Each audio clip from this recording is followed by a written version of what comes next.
बड़ी बहू का घूंघट। नैना एक पढ़ी लिखी लड़की है और हमेशा औरतों के हक के लिए आगे रहती है। लेकिन उसे नहीं पता था कि उसकी शादी ऐसे घर में हो जाएगी जहां उसे अपने लिए संघर्ष करना पड़ेगा। क्या उसका संघर्ष दबा दिया जाएगा या फिर उसकी लड़ाई औरतों की आजादी के लिए एक नया रंग लाएगी? आइए जानते हैं। सजना है मुझे सजना के लिए, सजना है मुझे। नैना गुनगुनाते हुए अपने घर की छत पर टहल रही थी कि तभी उसकी सास राखी और जेठानी सुधा उसके पास आकर बोली।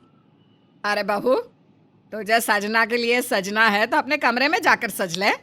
यहाँ मोहल्ले वालों के सामने क्यों तमाशा बना रही है हमारा? क्या हुआ माँ जी? नैना, तुम इस तरह से बिना घूंघट के छत पर टहलोगी तो लोग क्या कहेंगे? देखो, जितना लंबा घूंघट मैंने किया है ना, उतना लंबा घूंघट तुम भी कर लो। और यूं वक्त बेवक्त छत पर मत आया करो। देखो, आस पड़ोस की छत पर कितने सारे आदमी हैं। लेकिन भाभी, मेरा अभी छत पर टहलने का मन है, तो मैं क्यों सबके जाने का इंतजार करूं? छोटी बहू, तू बहस मत किया कर। पहले तो बड़ी बहू की तरह घूंघट कर और दूसरा, चल हमारे साथ नीचे। लेकिन माँ जी, सुनो तो। राखी और सुधा नैना को नीचे ले आती है और राखी अपनी बहू को कड़े शब्दों में चेतावनी देते हुए कहती है। देख बहू, आज के बाद मैं तुझे बिना घूंघट के ना देख लूं, नहीं तो मैं तुझे छोड़ने वाली नहीं हूँ। ये तेरा मायका नहीं ससुराल है, इसलिए तेरी जिठानी जैसे रहती है वैसे ही तुझे भी रहना होगा। राखी के जाने के बाद नैना सुधा से कहती है, भाभी ये सब क्या है? हमारे यहाँ तो मायका हो या ससुराल, कोई भी घूंघट नहीं करता। नैना, मेरे मायके में भी कोई घूंघट नहीं करता, लेकिन जब से मैं इस घर में शादी होकर आई हूँ तब से मुझे घूंघट करना पड़ रहा है। सासू माँ ने मुझे पहले दिन ही बोल दिया था कि घूंघट तो करना ही पड़ेगा। भाभी, आपको अजीब नहीं लगता? मतलब पहले कभी घूंघट नहीं किया, लेकिन अब आपको हमेशा ऐसे रहना पड़ता है। घुटन नहीं होती आपको? पहले शुरू शुरू में तो बहुत बुरा लगता था, घुटन भी होती थी, लेकिन अब ना आदत पड़ गई है। कभी कभी बहुत गुस्सा आता भी है, पर माँ के आगे बोलने की हिम्मत मुझ में नहीं है। तो आप जीत जी से बात करो ना, क्या पता वो आपकी परेशानी को समझे। तुम्हें क्या लगता है नैना, मैंने कभी बात नहीं की क्या? मैंने उनसे अपनी सारी परेशानियों के बारे में बताया, लेकिन वो है तो एक आदमी ना, किसी औरत की परेशानी को कैसे समझ सकते हैं। उन्होंने मुझसे साफ साफ बोल दिया, जैसे चल रहा है इस घर में वैसे ही चलने दो। तो आपने सब कुछ छोड़ दिया हालात के भरोसे? कभी कोई कोशिश नहीं की? जब पति ने ही साथ नहीं दिया तो बताओ किससे बोलती मैं? तुम बात करके देखो देवर जी से।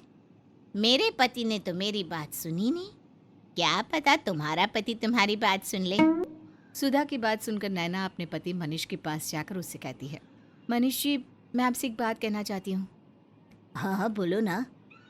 आपके घर की औरतें घूंघट क्यों करती हैं? घूंघट क्यों करती हैं? पता नहीं, शुरू से ऐसा ही होता आया है, लेकिन तुम क्यों पूछ रही हो? क्योंकि मैं घूंघट नहीं कर सकती। और क्यों नहीं कर सकती? भाभी तो आराम से कर लेती है, तो तुम्हें क्या परेशानी है? भाभी कर लेती है, उन्हें आदत हो गई है, लेकिन मैं नहीं कर सकती। अब माँ से बात करो ना। मैं माँ से बात करूँ? बिल्कुल नहीं। देखो, थोड़े दिन तुम भी करके देखो घूंघट, भाभी की तरह तुम्हें भी आदत हो जाएगी। देखो, अगर तुम घूंघट नहीं करोगी तो सभी लोग तुम्हें ही भला बुरा कहेंगे, बोलेंगे इनके घर की बड़ी बहू तो संस्कारों वाली है, घूंघट करती है, लेकिन छोटी बहू को छोटे बड़े का बिल्कुल भी लिहाज नहीं है। मनीष अपनी पत्नी की बात को गंभीरता से नहीं लेता। अगले दिन से नैना भी घूंघट करने लगती है, लेकिन उसे घूंघट के साथ घर के काम करने में बहुत परेशानी होती है। नैना एक दिन घर का पोछा लगा रही होती है कि तभी उसकी सास उसे टोकते हुए कहती है, अरे छोटी बहू, ये कैसा पोछा लगा रही है? कहीं कहीं जमीन सूखी है, कहीं गीली है।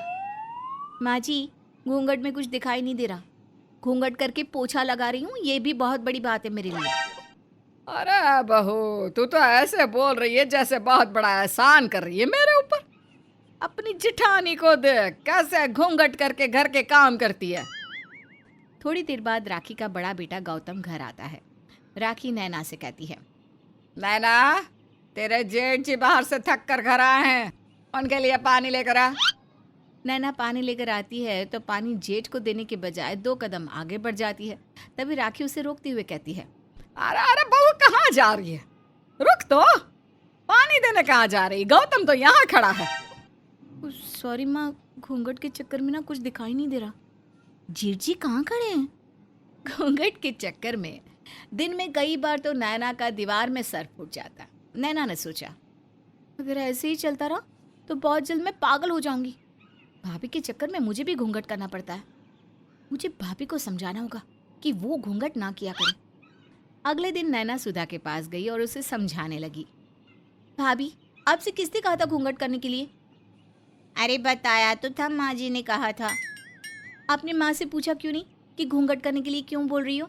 अरे नहीं पूछा तो नहीं पूछा, अब इस बात पर जान लोगी क्या? जान तो मेरी जा रही है। भाभी, मैंने बहुत कोशिश की घूंघट करके काम करने की, लेकिन मुझे आदत नहीं पड़ रही है। और मैं ये भी अच्छी तरह से समझ गई हूँ कि जब तक आपका घूंघट नहीं उतरेगा तब तक मेरा घूंघट भी नहीं उतरेगा। ऐसा कभी नहीं हो सकता। हो सकता है भाभी, बस आपको थोड़ी हिम्मत करनी पड़ेगी। तो इसके लिए मुझे क्या करना पड़ेगा? एक बार माँ जी और जेठ जी से बात करके देखिए, क्या पता वो मान जाए। मैंने कई बार बोला है उनसे, वो नहीं मानेंगे। तो इस बार हम दोनों मिलकर सबसे बात करते हैं।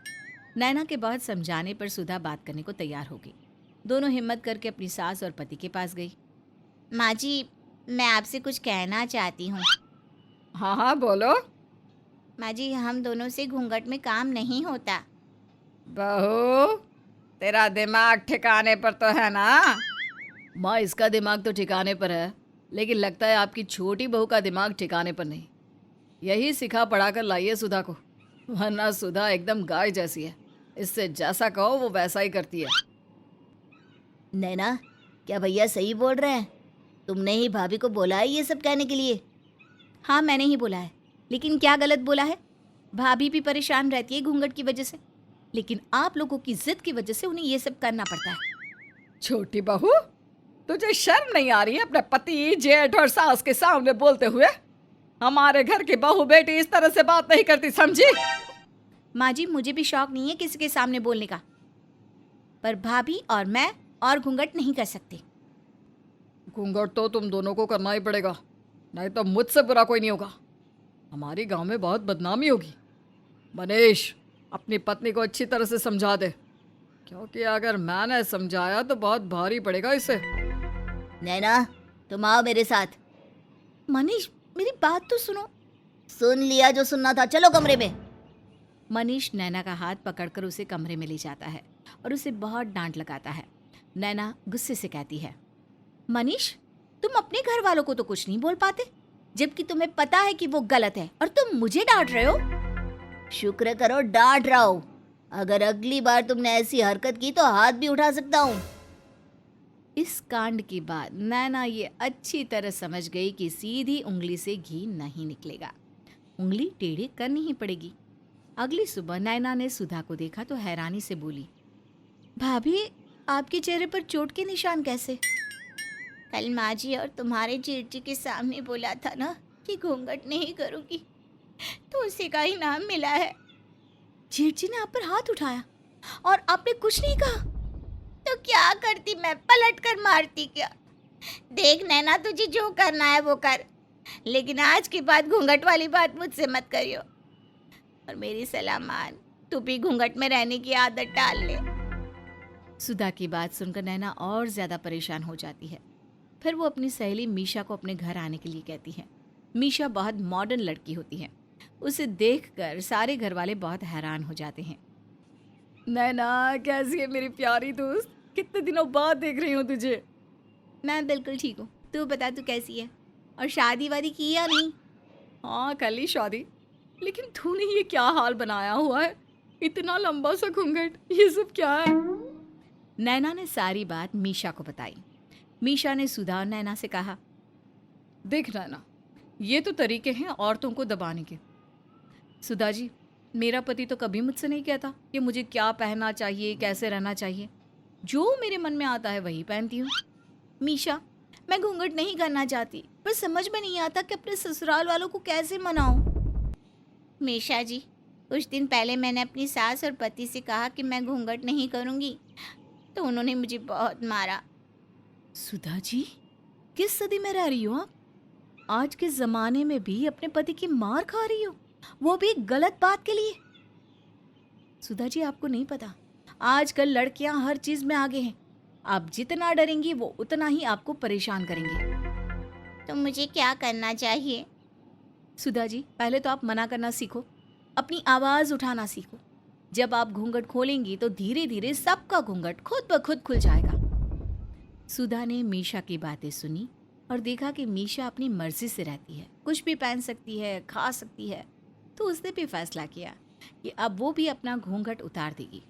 फिर क्या था, घर की दोनों बहुएं मीशा को घर के बाहर तक छोड़ने गई, वो भी बिना घूंघट के।